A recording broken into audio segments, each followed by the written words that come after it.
Hello everybody and welcome to my channel. In today's video I'll be attempting to speedrun random items in Terraria. This is completely random, so it could be anything from a wooden sword to the Zenith. I hope you enjoy it.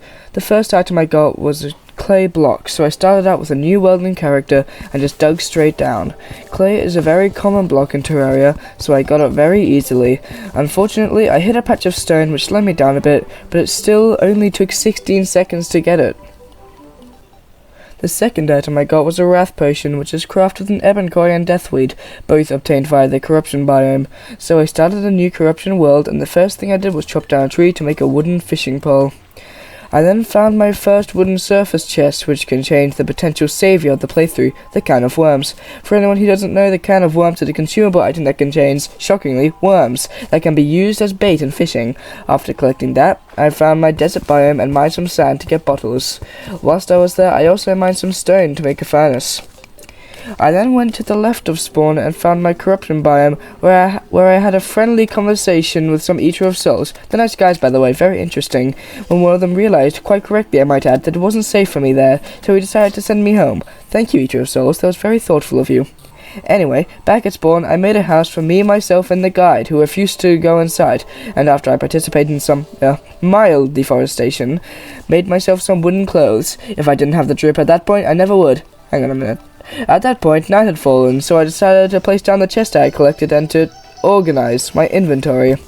I then started digging straight down to see if I could find anything useful in caves and found some lead ore, which I can use to make an upgraded fishing pole. I also found a minecart track in a small cavern, which led to some purple pools of water, a clear indication that I was in the corruption biome. The background hadn't changed though, but I decided to start fishing anyway to try and get the ebon koi early on. However, my abysmal fishing power and pathetic size of the pool meant I'd fished up nothing at all. While I was fishing though, I saw a pinky, so I went out of my hidey hole to get a chance at the slime stuff. Unfortunately, the pinky did not drop it, so I had to deal with a big blob of pink slime instead. After I killed the slime, I continued along the minecart track, where I saw nothing but a few sand blocks, which is enough to send me running back home because the pre-boss underground desert is very close to swallowing glass in levels of enjoyment. When I was back home, I crafted the reinforced fishing rod, which has a significant fishing power boost to its wooden counterpart. With my last lead bars, I also crafted a toilet, because sitting on a toilet increases fishing power by 5. I was heading back to my corruption biome, shaking trees for fruit items, when the eucalyptus sap dropped, which has a 1 in 1,000 drop chance, which is pretty cool. Once I reached the corruption though, I was immediately swarmed by an Eater of Souls, so I did the manly thing to do, which was run back home and lock the door. Now, overflowing with testosterone, I headed back to my fishing hole, and it took forever to catch anything. Here is some thrilling footage from that eventful trip, so you can see for yourself.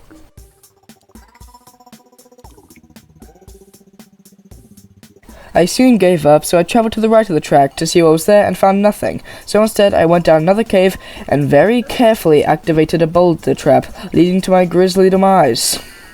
Once back home, I decided that maybe I was taking things too hard, so I instead challenged an innocent flower, which I definitely didn't waste about 50 throwing knives on. Back in the corruption, I made an artificial safe lake where I could fish away from all the enemies.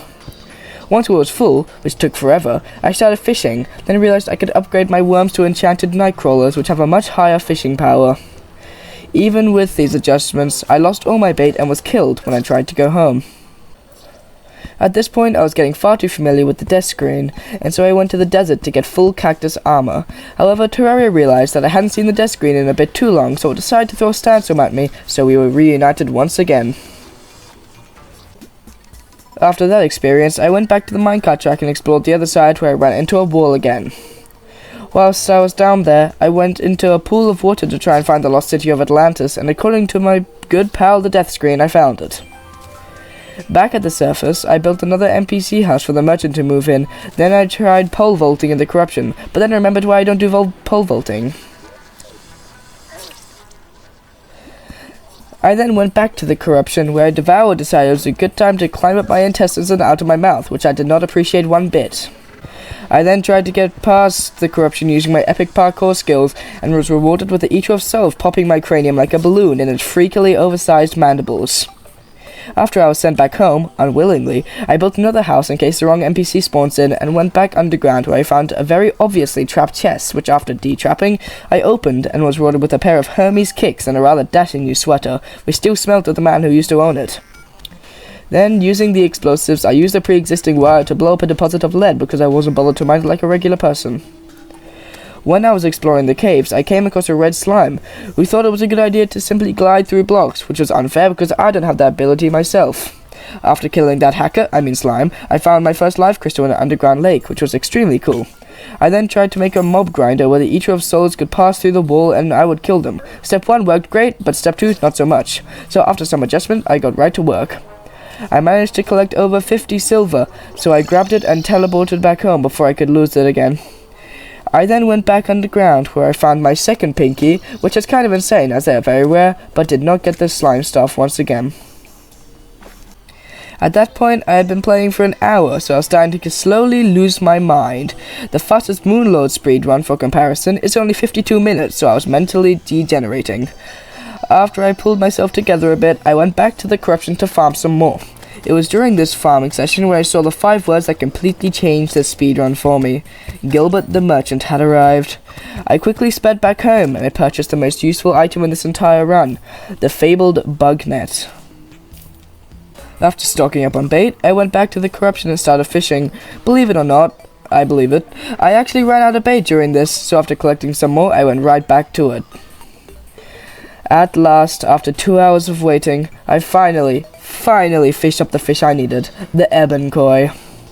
After racing back home, using the ebon koi and some deathweed I collected earlier, I crafted the wrath potion.